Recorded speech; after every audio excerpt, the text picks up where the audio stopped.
Flamme à la polaire. Il est accompagné. Et celui qui est assis près de la fenêtre? Il repart demain matin. Très bien. Je vous remercie.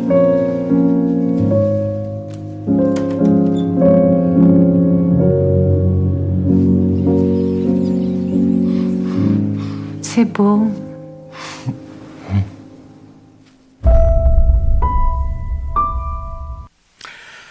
Alors, cet extrait de bande-annonce d'un film qui a été tourné dans le Valais en Suisse, et le réalisateur c'est Maxime Rapaz, ou Rapaz, je ne sais pas exactement comment on prononce, et où il a choisi de nous présenter Claudine. Alors Claudine, chaque mardi, elle prend un train pour se rendre à côté d'un grand barrage de la Grande Dixence.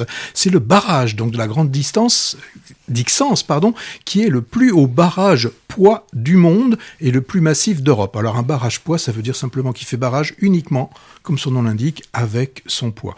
Là donc, Claudine se rend dans un hôtel où un des employés lui indique les hommes seuls de passage.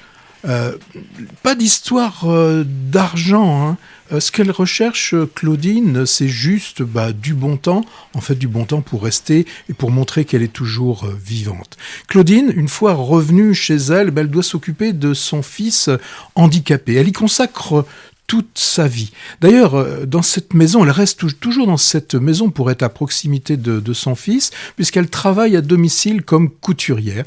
D'ailleurs, on la voit, il y a des scènes qui sont très, très belles, où on la voit effectuer les derniers essayages pour une robe de mariée d'une jeune fille de son village. Mais un de ces mardis, un de ces hommes va rester. Et là, ça va finalement bouleverser le quotidien de Claudine. Elle va devoir faire des choix, et va-t-elle les faire? Voilà résumé Laissez-moi. Et dans ce film suisse, c'est Claudine, c'est Jeanne Balibar. Alors une Jeanne Balibar que l'on voit peu. En tout cas, moi, je la découvre vraiment. Je la découvre pour la première fois, où elle ne fait pas du balibar, comme récemment, par exemple, dans le film que Blaireau, t'as dit? Non, Boléro, qui est à l'affiche actuellement. Donc, dans ce film, je rappelle le titre, Laissez-moi. Balibar est tout en retenue, en délicatesse, en finesse. Moi, j'ai aimé cette double femme fatale le mardi, mère les autres jours.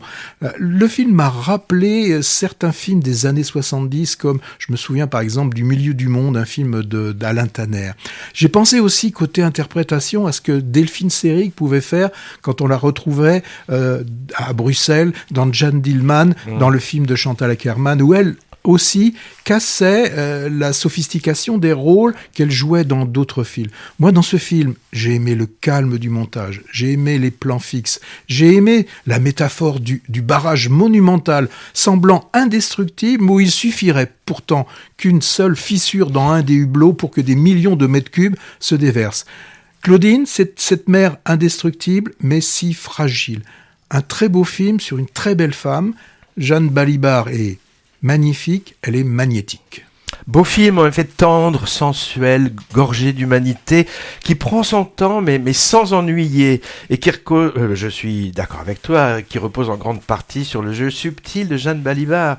Elle est mystérieuse, en Claudine, atypique, car double, belle de jour, rituel de séduction des hommes de passage, et puis mère célibataire couturière veillant sur son fils dans la vallée, avec de multiples transits entre les deux lieux. Dans les deux registres, où elle est magistrale, mais comme d'habitude, je me fais parfois moquer pour la considérer comme une actrice importante et à part. Mais là, la démonstration de son talent crève les yeux. Et pourtant, à milieu de ses prestations parfois excentriques, en effet, comme dans Le Ravel, où c'était le seul personnage qui insufflait de la fantaisie et de l'humour dans ce biopic. Qui est encore à l'affiche, Patrick, oui. Alors, on la verra bientôt, Jeanne Balibar, j'ai vu en chanteuse d'opéra irlandaise, dans un film qui va s'appeler Connemara. sans la chanson de Sardou, j'espère. Hein. Assez rare de voir traiter au cinéma des relations entre parents et enfants adultes handicapés.